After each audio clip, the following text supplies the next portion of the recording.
Hello बच्चों। तो कल हम लोग रेशनल नंबर में देख रहे थे कि कैसे होता है, उसमें रेशनल नंबर क्या होता है, natural number, whole number, integer, fraction और रेशनल नंबर में डिफरेंस, ये सारी चीज़ें कल के वीडियो में हम बताए थे। रेशनल नंबर को और आगे कंटिन्यू करते हैं तो उसमें हमारा एक आता है टर्मिनेटिंग और एक नॉन टर्मिनेटिंग या रिकरिंग, या इसी को हम रिपीटिंग भी बोलते हैं। तो देखिए इसमें टर्मिनेटिंग क्या होता है। टर्मिनेटिंग का मतलब हुआ, टर्मिनेटिंग डेसिमल हमारा क्या होता है।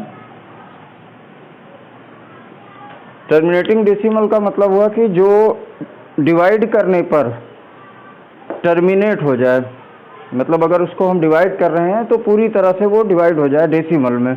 जैसे एग्जांपल में वो 1/4 ले लें हम। 1/4 को अगर हम डिवाइड करते हैं तो यहाँ पे डेसिमल लगा के 0 बढ़ा लें, तो ये 4 2 जा 8, यहाँ पे आ गया 2, 4 5 जा 20। तो ये डेसिमल के बाद क्या हो रहा है, यहाँ पे टर्मिनेट हो जा रहा है, पूरी तरह से कट जा रहा है, पूरी तरह से ये डिवाइड हो जा रहा है डेसिमल के बाद, इसमें रिपीट नहीं हो रहा है। तो ये हमारा क्या होता है, टर्मिनेटिंग डेसिमल। और टर्मिनेटिंग डेसिमल इसकी एक पहचान और भी होती है कि जो इसमें P/Q के फॉर्म में रहता है, इसमें Q का फैक्टर जो है 2 की पावर m और 5 की पावर n के फॉर्म में होना चाहिए। तो इससे हम किसी भी रेशनल नंबर को बिना डिवाइड किए हुए बता सकते हैं कि कौन सा टर्मिनेटिंग है, कौन सा नॉन टर्मिनेटिंग है, अगर उसका फैक्टर 2 की पावर m 5 की पावर n के फॉर्म में है। जैसे एग्जांपल में 1/4 ही हम लिए थे, तो 1/4 को हम 2 और 5 के फॉर्म में कैसे लिख सकते हैं, इसको लिख सकते हैं 2 की पावर 2 5 की power 0, 2 raise to the power 2 और 5 रेज़ टू दी पावर 0, क्योंकि 5 रेज़ टू दी पावर 0 का मतलब क्या है, 1। तो इसको हम ऐसे लिख सकते हैं। और एग्जांपल में जैसे अगर हम देखना चाहें 1/20 हम, ये भी हमारा टर्मिनेटिंग में है। क्यों? क्योंकि इसका जो डिनोमिनेटर है 20, उसका अगर हम फैक्टर करते हैं तो 2 की पावर 2 और 5 की पावर 1 के फॉर्म में रहेगा, तो ये भी हमारा टर्मिनेटिंग में हो जाएगा।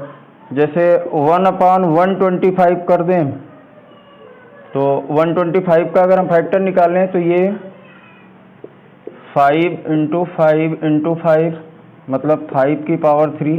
तो इसको हम कैसे लिख सकते हैं, 1/2 की पावर 0 5 की पावर 3। तो ये टर्मिनेटिंग की पहचान होती है कि बिना डिवाइड किए हुए भी हम बता सकते हैं कि कौन सा टर्मिनेटिंग है, कौन सा नॉन टर्मिनेटिंग है। तो टर्मिनेटिंग का मतलब क्या हुआ कि जो डेसिमल के बाद एंड हो जाए, जिसका टर्मिनेट हो जाए, वो हमारा क्या होगा, टर्मिनेटिंग। और एक होता है नॉन टर्मिनेटिंग। तो टर्मिनेटिंग वाला पहले देख लीजिए। तो ये तो हमारा टर्मिनेटिंग हो गया। टर्मिनेटिंग में एग्जाम्पल जो बता रहे थे, जैसे 1/125 है, तो इसको भी हम, इसके भी डिनोमिनेटर को हम 2 की पावर m और 5 की पावर n के फॉर्म में लिख सकते हैं। जैसे हमारा 125 का अगर हम फैक्टर करें तो ये 5 × 5 × 5 इस फॉर्म में आएगा, तो इसको हम क्या लिख सकते हैं, 5 की पावर 3। तो अगर इसको लिखना चाहें 2 की पावर m और 5 की पावर n के फॉर्म में, तो 1/2 की पावर 0 और 5 की पावर 3 लिख सकते हैं। तो ये भी हमारा क्या होगा, टर्मिनेटिंग होगा। इसके बाद हमारा दूसरा क्या है, रिकरिंग होता है। रिकरिंग डेसिमल, या इसको हम नॉन टर्मिनेटिंग बोलते हैं या रिपीटिंग भी बोला जाता है। रिकरिंग डेसिमल क्या होगा, रिकरिंग डेसिमल क्या होते हैं, जो डेसिमल के बाद टर्मिनेट ना हो, उसमें रिपीट होता रहेगा। जैसे एग्जांपल से समझे तो 1/3 है, अगर हम इसको डिवाइड करना चाहें तो ये कभी कटेगा नहीं, इसका एंड नहीं होगा। अच्छा, 3 से 1 को डिवाइड करें तो डेसिमल लगाएं, 0 बढ़ाए, 3 3 जा 9 हुआ, फिर 1 आया, 0 3 3 जा 9 1 0 3 3 जा 9। तो ये कभी एंड नहीं होगा, ये कंटिन्यू बढ़ता जाता है। तो इसको हम क्या बोलते हैं, 0 पॉइंट। जो चीज़ें हमारी रिपीट होती हैं इस पे हम बार लगा देते हैं, इसको लेंथ ऑफ पीरियड भी बोला जाता है। जितने पे बार लगता है उसको लेंथ ऑफ पीरियड भी बोलते हैं। तो ये हमारा नॉन टर्मिनेटिंग में है, या इसको हम बोल सकते हैं रिपीटिंग में है, या रिकरिंग में बोल सकते हैं। इसके और भी बहुत सारे एग्जाम्पल हैं, जैसे 1/7 हुआ, 2/7 हुआ। तो ये हमारा क्या हो गया, रिकरिंग डेसिमल। तो हमारा जो रेशनल नंबर है उसको भी हम दो पार्ट में कैटेगराइज कर सकते हैं, एक टर्मिनेटिंग होता है, एक नॉन टर्मिनेटिंग होता है। टर्मिनेटिंग हम पहले ही बता चुके हैं, और बिना डिवाइड किए अगर बताना है तो हम बताएंगे कि उसका टर्मिनेटिंग के लिए डिनोमिनेटर का जो फैक्टर हो 5 की पावर m और 2 की पावर m और 5 की पावर n के फॉर्म में हो। नॉन टर्मिनेटिंग के लिए, रिपीटिंग के लिए, इसमें क्या होता है कि डेसिमल के बाद वो टर्मिनेट नहीं होता है, बार बार रिपीट करता रहता है। तो ये हमारा क्या बन जाता है, नॉन टर्मिनेटिंग या रिपीटिंग या रिकरिंग डेसिमल। देखिए इसके बाद इसमें नंबर सिस्टम में आगे क्या आएगा, देखो जो टर्मिनेटिंग डेसिमल है उसको हम P/Q के फॉर्म में बड़े आराम से लिख सकते हैं। और ये पहले पिछली क्लासों में हम पढ़ते आ रहे हैं कि जैसे 0.25 लिखा है, 0.25 डेसिमल से फ्रैक्शन में कन्वर्ट कर सकते हैं। तो इसको हम क्या लिख सकते हैं, 25/100, और इसको सिंप्लीफाई कर दें तो 1/4 आ जाएगा। तो किसी भी टर्मिनेटिंग डेसिमल को बहुत ही आसानी से हम लोग फ्रैक्शन में कन्वर्ट कर सकते हैं। लेकिन अगर नॉन टर्मिनेटिंग या रिपीटिंग है तो उसको कैसे कन्वर्ट किया जाएगा, उसके लिए कॉन्सेप्ट देखिए। जैसे अगर है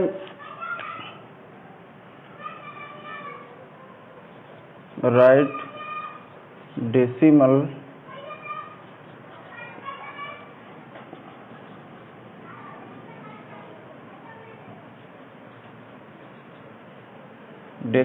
fraction the form of P/Q। इस फॉर्म में डेसिमल को अगर कन्वर्ट करना है तो जैसे इसमें एग्जांपल से देखिए तो समझ में आता है। जैसे पहला हम ले लेते हैं 0.3 पे बार लगा हुआ है। अब अगर इसको हमको P/Q के फॉर्म में कन्वर्ट करना होगा तो कैसे करेंगे, तो इसका बस थोड़ा सा कॉन्सेप्ट है, 2-4 क्वेश्चन एग्जाम्पल से अगर देखेंगे तो ये समझ में आ जाएगा, बहुत ईजी है। जैसे x इक्वल, इसको हम लेट कर लेंगे, लेट x इक्वल 0.33333, ये रिपीट कर रहा है, इसको इक्वेशन 1 मान लेते हैं। फिर देखिए जितने पर बार लगा है, जैसे 1 पे बार लगा है तो हम 10 से मल्टीप्लाई कर देते हैं दोनों तरफ। 2 पे अगर बार लगा है तो 100 से दोनों तरफ मल्टीप्लाई कर देंगे। अगर 3 पे लगा है तो 1000 से मल्टीप्लाई कर देंगे।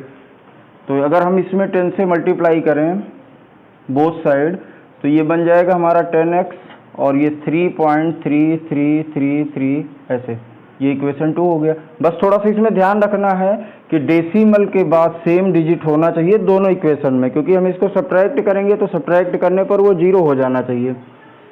अब जैसे अभी इसको हम क्या करें, सब्ट्रैक्ट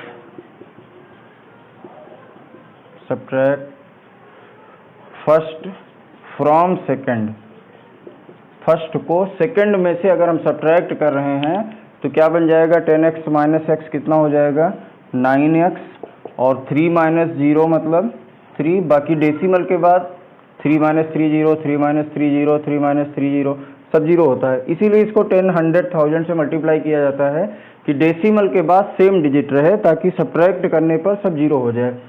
तो अब इसको हम क्या कर सकते हैं, x इक्वल 3/9, और अगर सिंप्लीफाई कर दें तो ये क्या बन जाएगा, 1/3।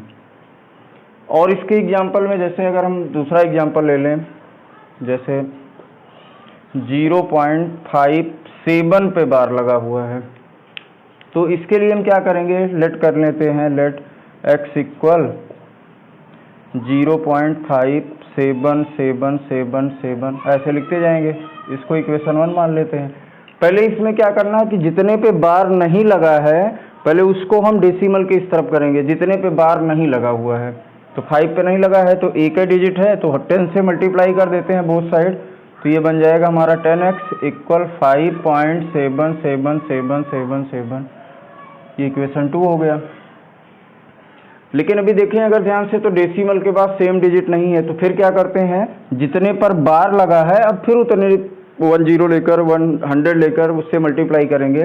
तो एक डिजिट पे बार लगा है तो हम क्या करेंगे, 10 से फिर से मल्टीप्लाई कर देंगे बोथ साइड, तो ये बन जाएगा 100x, और ये हो जाएगा 57.7777 ऐसे। तो ये हमारा इक्वेशन 3 हो गया। तो अब इसमें हम सब्ट्रैक्ट किसको करेंगे, सेकंड को थर्ड से, सब्ट्रैक्ट सेकेंड फ्रॉम थर्ड।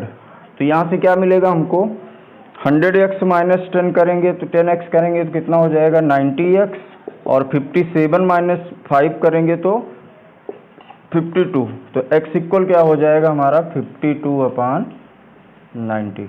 इसको और भी चाहे तो सिंप्लीफाई कर सकते हैं, 2 से कट जाएगा तो ये हो जाएगा,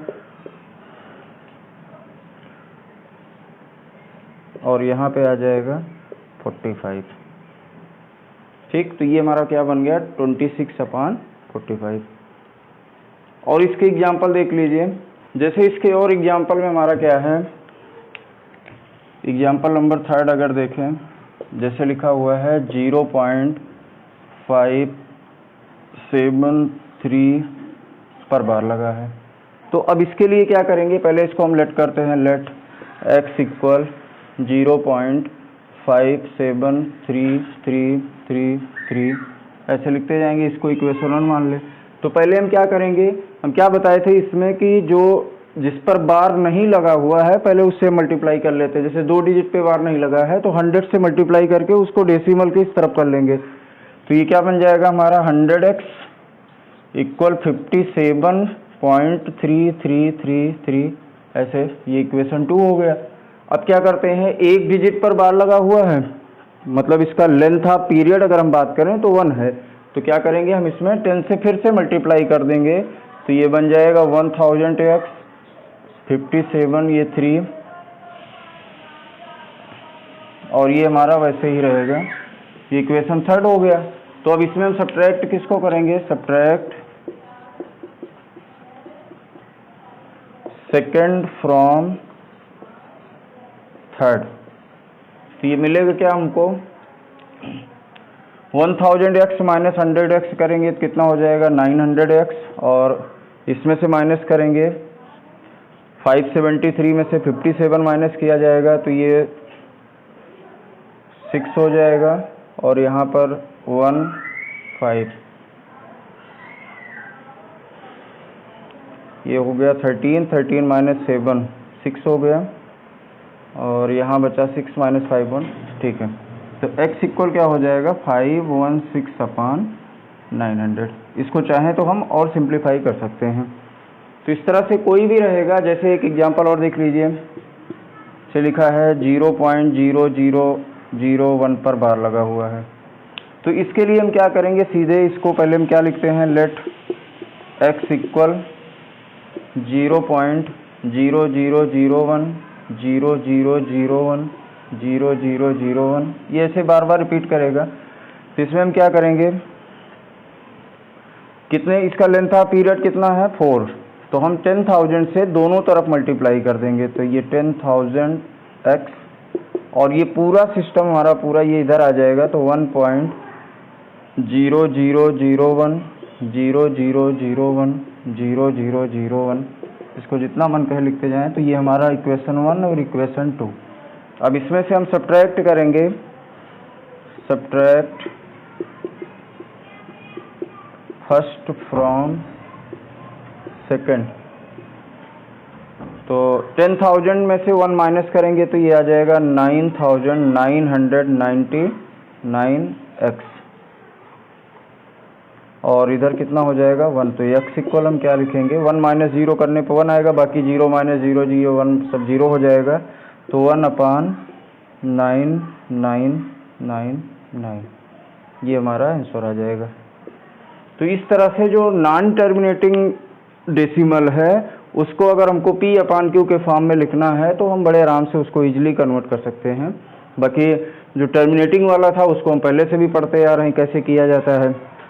जैसे इसमें और एग्जांपल में एग्जांपल नंबर 5 है, लिखा है 0.99999 ऐसे लिखा है, और ये काफ़ी अच्छा एग्जांपल है क्योंकि ये इस टाइप के क्वेश्चन जो होते हैं एक्सेप्शनल होते हैं। जैसे इसको अभी हम सॉल्व करेंगे, देखिए वैल्यू हमारी 1 आ जाएगी। तो इसको हम लेट करते हैं, लेट x इक्वल 0.999, इसमें 9 ही रिपीट हो रहा है, इसको इक्वेशन में मान ले तो सिर्फ एक डिजिट रिपीट हो रही है, मतलब इसका लेंथ ऑफ पीरियड 1 है, तो हम 10 से मल्टीप्लाई कर लेते हैं बोथ साइड। 10x इक्वल 9999 ऐसे लिखते जाएंगे। ये इक्वेशन 2। सब्ट्रैक्ट करेंगे जब हम, सब्ट्रैक्ट फर्स्ट फ्रॉम सेकंड, तो ये बन जाएगा हमारा 9x और यहाँ पर 9 माइनस 0 9, तो x इक्वल क्या हो जाएगा 9/9। मतलब इसकी वैल्यू अगर देखा जाए तो 1 आता है। ठीक है, तो इस तरह से इसके और भी कुछ क्वेश्चन हैं जो सॉल्व कर लेना, तो ये सारा कॉन्सेप्ट इसका समझ में आ जाएगा। बाकी इसके बाद हम कल नेक्स्ट वीडियो में तुम लोगों को इरेशनल नंबर के बारे में बताएंगे कि इरेशनल नंबर क्या होता है। ये सारी चीज़ें जो थी इरेशनल नंबर पे रिलेटेड था, और एनसीईआरटी के क्वेश्चन आंसर भी हम इसमें करवा देंगे।